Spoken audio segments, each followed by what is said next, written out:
I'm Any New Province, and this week I want to find out if Arcane Flight is possibly Pauper playable. Arcane Flight comes from the most recently released set, Dominaria. It costs 1 blue mana for an aura that gives a creature +1/+1 and flying.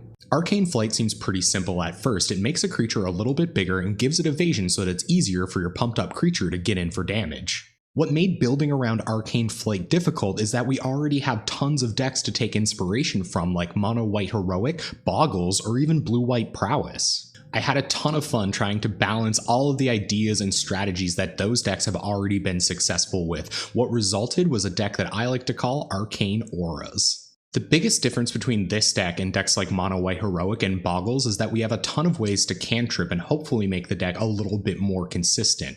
Still, our plan is very much the same as the decks I've mentioned. We're trying to stick a threat, protect it a little bit, and pump it up to swing in for the win. I'll explain what threats I've chosen first. We'll start with Fencing Ace, which is 1 and a white for a 1/1 that has double strike. It's a new downshift, and I can't wait to see what a bit of evasion can do for this creature. We also have Seeker of the Way, which costs 1 and a white for a 2/2 with Prowess, which means whenever you cast a non-creature spell, this creature gets +1/+1 until end of turn. That's pretty much good enough on its own, but also when you cast a non-creature spell, Seeker of the Way gets lifelink until end of turn. These creatures are similar in the sense that whenever they connect with your opponent, they deal double the damage in terms of the absolute life swing. Seeker of the Way gains you that life back, while Fencing Ace just pokes it straight away from your opponent's life total. Our other threats are a little more based on value. First, we have Jezzian Thief, which costs 2 and a blue for a 1/3 with Prowess, and whenever it deals combat damage to a player, you get to draw a card. One of the ways Arcane Flight is such a cool card to build around is it allows you to think, what if a creature could deal combat damage to a player a little more often? Jezzian Thief is a creature that really pays you off for giving an evasion, so hopefully we'll draw a lot of cards off of this one.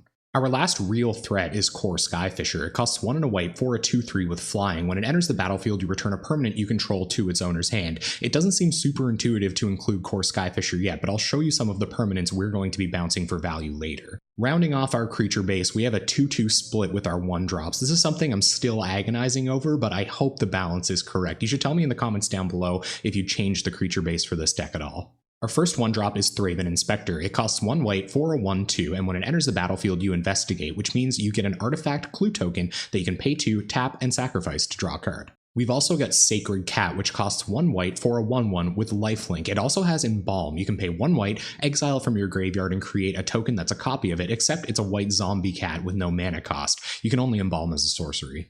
Sacred Cat is an awesome card in our current metagame. There's a lot of blue-black control trying to kill your creatures, so this ensures we always have a creature on board. Also, if you try to cast Sacred Cat and it gets countered at first, you can still Embalm it out of your graveyard and then Boggle it up with auras. Speaking of auras, we've got a ton of those too. First, we have Cartouche of Knowledge, which costs 1 and a blue, and when it enters the battlefield, you draw a card. This really helps. If your opponent can remove the creature that the aura is attached to, it's usually a 2-for-1. However, Cartouche of Knowledge just replaces itself. Also, the enchanted creature gets +1/+1 and flying. Cartouche of Knowledge is a great backup to Arcane Flight. It still pumps our creature and gives it flying, and it even replaces itself. This card was performing so well that I even tried to include a couple of copies of Spreading Seas to go along with our core Skyfishers as well. Next up, we have Chomano's Blessing, which costs 2 white. You can cast it anytime you can cast an instant spell. When it enters the battlefield, you choose a color. You can give the creature that it's enchanting protection from that color. We've seen a lot of Chomano's Blessing in Mono-White Heroic. It's not a very big cost to play something that costs 2 white and gives a creature protection from a color besides white. It's awkward in our deck because we have 2 colors to cover. If we give our creature protection from white or blue, we could shut down a good portion of our deck. We've also got Hyena Umbra, which costs 1 white to give enchanted creature +1/+1 and first strike, but the most important part of this spell is Totem Armor. If the enchanted creature would be destroyed, instead remove all damage from it and destroy this aura. This card is much less risky than Chomano's Blessing in our deck, even though it lacks the same amount of versatility. Still, we can pop this on a creature and get in the way of a Delver of Secrets without worrying about losing it because it has first strike. Also, it just fogs a bunch for your opponent's removal. We're adding another cartouche to the mix with Cartouche of Solidarity. It costs 1 white, and when it enters the battlefield, you create a 1/1 white creature token with Vigilance. Also, the enchanted creature gets +1/+1 and has first strike. This is one of my favorite recursion targets for Core Skyfisher. It can trigger your prowess again, it gives you another body for chump blocking, and it pumps up a different creature if you need it to.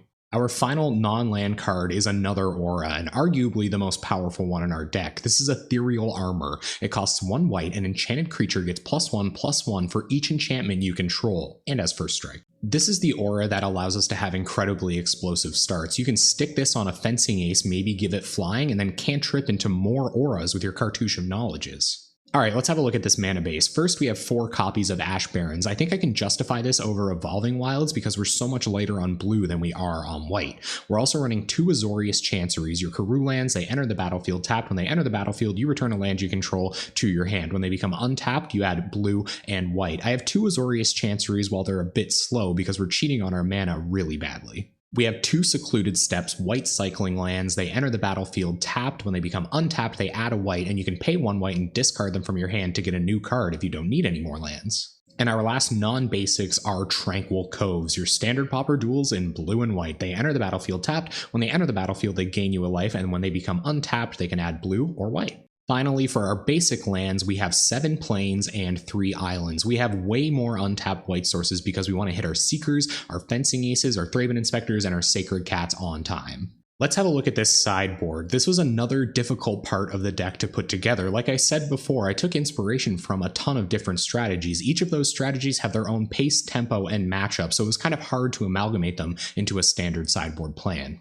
We have 2 Fragmentize, just very efficient artifact or enchantment removal. We have 2 Relic of Progenitus for controlling the graveyard of our Tron, Monarch, or blue-black opponents. We have 3 Hydroblasts for really shoring up that burn matchup, or maybe we'll run into some red deck wins. We have a Holy Light if our opponent's going wide with elves, or if they have a bunch of X1s with something like Rally Gaunt. We have 2 Journey to Nowheres if we have to exile our opponent's threats, or if they have an Ulamog's Crusher or something. We have 2 Chomano's Blessings and a God's Willing for more protection spells. If our opponent is on a monocolored deck that isn't blue or white, it's a lot less risky to have these protection effects. And finally, we have 2 Standard Bearers for just shutting down any deck that has abilities or spells that want to target their own creatures. And there you have it, Arcane Auras. We're going to be taking this deck live into a league at twitch.tv/AnyNewProvince this Tuesday night at 7 p.m. Atlantic time. We're there every Tuesday night playing possibly Pauper playable decks. Before I go, I just want to remind you that you can like the video or subscribe to the channel down below. I'd seriously appreciate it. It's a great way to let me know you're enjoying everything, and it really encourages me to keep making great Pauper content. Thank you so much for watching. I hope you enjoyed this deck tech, and hopefully I'll see you on Tuesday night.